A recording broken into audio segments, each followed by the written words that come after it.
जनाब, अब बात कर लेते हैं ज़रा मौसम की भी, क्योंकि मौसम बदल रहा है और मॉनसून का नया सिलसिला एक बार फिर से मुल्क का रुख कर रहा है। महकमा मौसमियात और NDMA ने खबरदार किया है कि आज से 10 जुलाई तक बालाई इलाकों में बारिशों की शिद्दत बढ़ सकती है। अब मुल्क के किस हिस्से में क्या सूरत हाल रहेगी और शिमाल से ख़ास तौर पे क्या ख़बरें आ रही हैं, कराची में क्या सूरत हाल रहेगी, बात करेंगे। तर्जुमान महकमा मौसमियात अंजुम नज़ीर साहब हमारे साथ मौजूद हैं। अस्सलाम वालेकुम, सुबह बखैर अंजुम साहब, बहुत शुक्रिया आपके वक्त के लिए।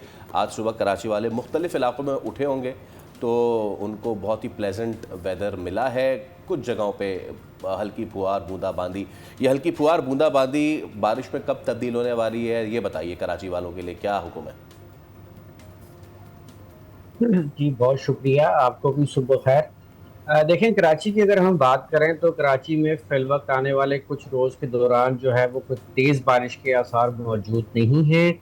इसी तरह जो मौसम जो है वो कभी बादल, कभी थोड़ा सा सूरज, और यही सिलसिला चलता रहेगा। समुद्री हवाएं भी रहेंगी, दर्जे हरारत भी नॉर्मल रहेगा, लेकिन फिल वक्त कराची में किसी अभी तेज़ बारिश के इम्कानात मौजूद नहीं हैं।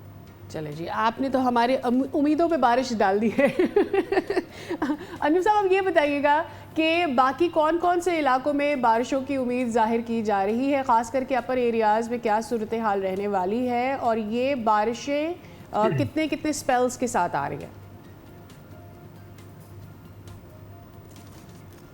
देखें जी, गुज़िश्ता रात गए जो है वो गुजरांवाला और उससे मुलिका, सियालकोट, लाहौर और नारोवाल में और उस KPK के कुछ इलाकों में बारिश हुई।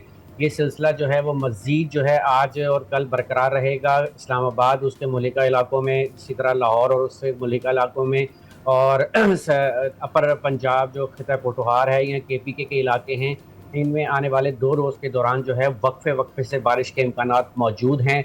इसी तरह अगर हम नादन KPK की बात करते हैं या ईस्टर्न GB गिलगित बल्तिस्तान के जो मशरकी इलाके हैं जिसमें हुंजा वगैरह के इलाके आते हैं, यहाँ पर भी बारिश के इम्कानात मौजूद रहेंगे आने वाले 1 से 2 रोज़ के दौरान। फिर 1 दिन का गैप है, फिर 8 और 9 तारीख को ये सिलसिला फिर दोबारा जो है वो मुल्क के इन्हीं इलाकों को मुतासिर करेगा। अच्छा अंजुम साहब, इस बार की रिपोर्ट्स हैं, मैंने हौसला अफजा कहूँ या क्या, दरियाई सैलाब का फ़िलहाल कोई ख़दशा ज़ाहिर नहीं किया गया। अगर आप हमें इस हवाले से थोड़ा बता सकें, पिछले साल हमने देखा बहुत डेवस्टेशन थी, तो इस साल हम यही एक्सपेक्ट कर रहे हैं कि अल्लाह के फजलो करम से इतनी डेवस्टेशन नहीं होगी, नदी नालों वाली बात अलग। जी देखें, बिल्कुल आप सही कह रहे हैं कि जैसा कि पहले फोरकास्ट की गई थी कि इस साल एक्सपेक्टेड जो हमारा मानसून का सीज़न है वो बिलो नॉर्मल रहेगा। तो इस लिहाज से अगर देखा जाए तो रिवराइन फ्लड्स के इम्कानातों को ख़ास मौजूद नहीं हैं। ताहम जो पहाड़ी इलाकों के जो छोटे दरिया या नाले वगैरह हैं वहाँ पर तुग़यानी बारिश के औक़ात में रह सकती है। सही।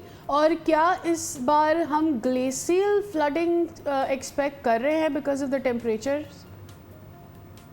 देखें, बिल्कुल जो शुमारी इलाके हैं वहाँ पर टेम्परेचर में राइजिंग ट्रेंड है। और एक बात ध्यान में रखिएगा, जो ये ग्लेशियर जो ग्लोव का इवेंट होता है ये बहुत प्रोलॉन्ग नहीं होता है।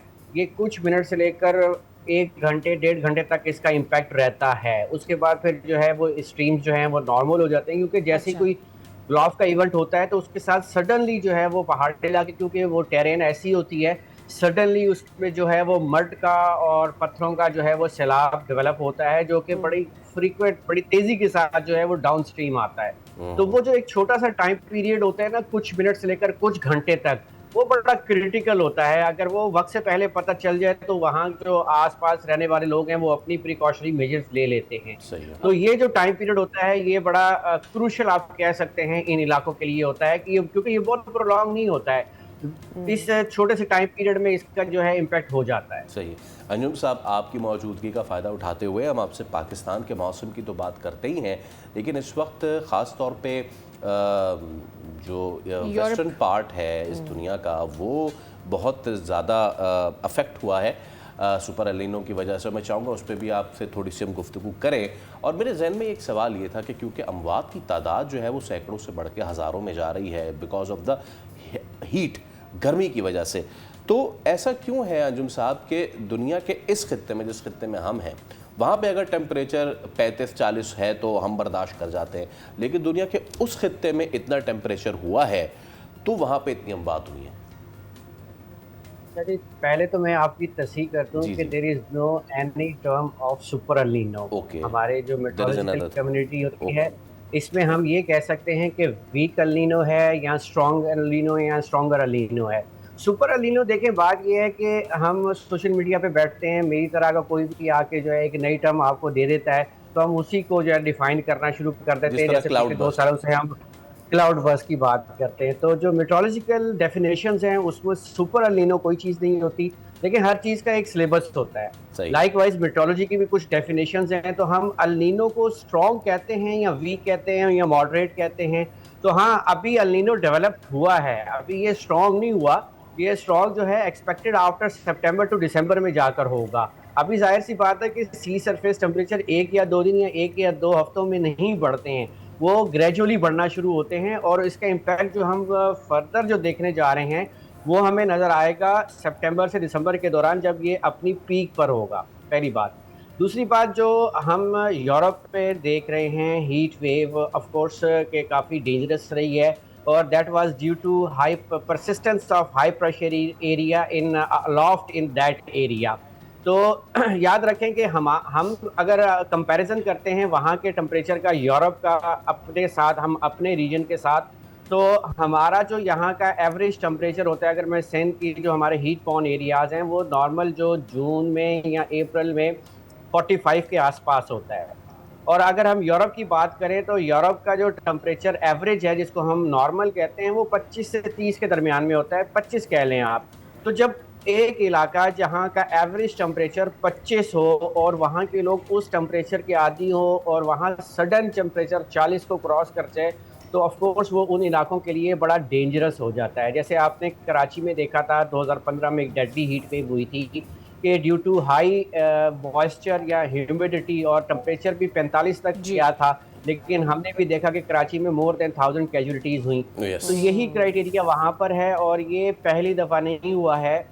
आज से कुछ साल पहले भी जो है यूरोप में इसी तरह हीट वेव आई थी, ईस्टर्न यूरोप में भी आ चुकी है, इंग्लैंड में भी आ चुकी है। अगर इंग्लैंड में जो है वो 30 से ज़्यादा टेम्परेचर हो जाए, तो वो उनके लिए जो है वो बर्दाश्त के काबिल नहीं रहता, रहता, क्योंकि सही वो नहीं। ठंडे इलाके के लोग हैं। एक ठंडे इलाके में अगर टेम्परेचर, जहाँ का एवरेज टेम्परेचर 25 या 30 मैक्सिमम हो, और वो 40 को क्रॉस कर जाए, तो that is an alarming situation. Absolutely. बहुत शुक्रिया अंजुम साहब आपके वक्त के लिए। ये वेदर जो है ये किसी की बर्दाश्त में भी नहीं आ रहा, ख़ास करके जो यूरोपियन कंट्रीज़ हैं वो तो बहुत ज़्यादा सफ़र कर रही हैं। सब्सक्राइब करें और बेल दबाएं ताकि कोई खबर रह न जाए।